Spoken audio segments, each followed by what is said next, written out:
Yeah. Elon, do you mind if, And mind if I Twitter, jump and in for a second? Twitter, no. Hold I'll on. just Yeah, say- go ahead. I'll say- Go to you right after. Yeah, guys, I'm going to go to you right after Vivek. Yeah, go ahead, Vivek. I just wanted to, share one thought in response to Ed's question, which is, let's take the content of whatever speech it was that's off the table, kids being shot in schools or otherwise. I think there's two kinds of ways to worry if you're worried about the spread of misinformation or false facts. One is, let's deal with the content of the speech itself. And Elon talked about community notes as being, imperfect though it is, maybe the best method out there on the internet. And I think that's one set of discussions to have. That's quite a different thing from what the law certainly looks at as the most draconian First Amendment violation, which is what it calls a prior restraint, which is to previously just restrain a person from speaking, period. And I think that is, no matter what the content of the speech is, it's quite a different thing to say that because of who you are or what you have said in the past, you may not say another thing in the future. And so I just think that those are two different concepts. And I just, for one, just wanted to share my experience of my Alex Jones experience, if I may. That is perfectly said. Yeah. That's because you don't cut somebody's tongue out. Yeah. Even if I did bad things in the past. And I certainly wasn't but you know what? But if people say false things, they deserve to have the consequences for that particular speech aired out in the marketplace of opinions. And, community notes is one feature of doing that. And I think that's a legitimate discussion to have. But the idea, first of all, let's just make the observation that if somebody has once said a bad thing, then they be restrained from speaking. Most people who have been in a position of prominence in the U.S. federal government would not be allowed to speak again in other forums if that was the standard we were applying. Right. I mean, you think about anybody who's been in the CIA or the FBI in a position of saying that the Hunter Biden laptop story was false or COVID didn't start in a lab in China. So we could go down that whole rabbit hole. But, Well, yeah. I mean, as Alex said earlier, I mean, and this is not meant to be any kind of attack on George Bush, but George Bush II did say that there were WMDs in Iraq. He said it not once, but many times. And that, and a lot. He did not have sufficient evidence to make that. And a lot more people died as a consequence of that statement. Exactly. That Alex Jones has incorrectly. But Alex, I think one other thing I just wanted to share with people is that I was actually just curious about this guy, Alex Jones. I'd never met him, but I happened to be in Texas. I visited the southern border, and I popped in Austin on the way back, or somewhere, I forget where we were, and I heard Alex Jones that's where he was. I said, I want to meet this guy that everybody says don't meet. And so we sat down, and I was actually surprised, and we actually aired it on X, or I put out clips of it on X. I can't remember, in like a podcast format. And so I was expecting to get in a debate about the Sandy Hook thing. And as soon as I open up, what I get is the guy apologized for being wrong.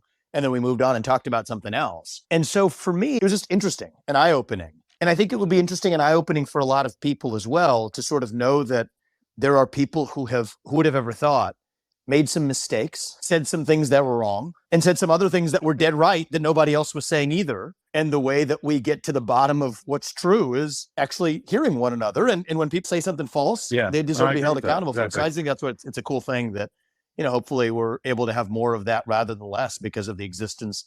I mean, if this platform didn't exist, that avenue of sorting out bad speech through more speech doesn't really exist on the internet or in our culture. And so I think that's, in response to Ed, a good thing, not a bad thing, in my opinion. Yeah. And actually, to just elaborate on the public relations firms, PR firms, which really should be called propaganda firms, because that's literally, public relations is literally a propaganda word for propaganda. You can read the history of how public relations was developed. Edward Bernays. Correct. So the way that PR firms actually corrupt the media is actually, in a very significant way, is that journalists are paid very little as journalists, but they can later retire and join a PR firm and make a lot of money on the basis of the articles they've written in the past and their contacts at their publication. So there is actually a strong monetary incentive, very strong, for corruption of the traditional media. Elon, it's so glad you said that, because people don't understand that's how these work. And I'm just now learning about that. The PR firms are so powerful. They're full of intelligence agency, former people. So just like a general will sign off on some bad weapon system, then he retires and gets on the major board of the defense contractor for $5 million a year.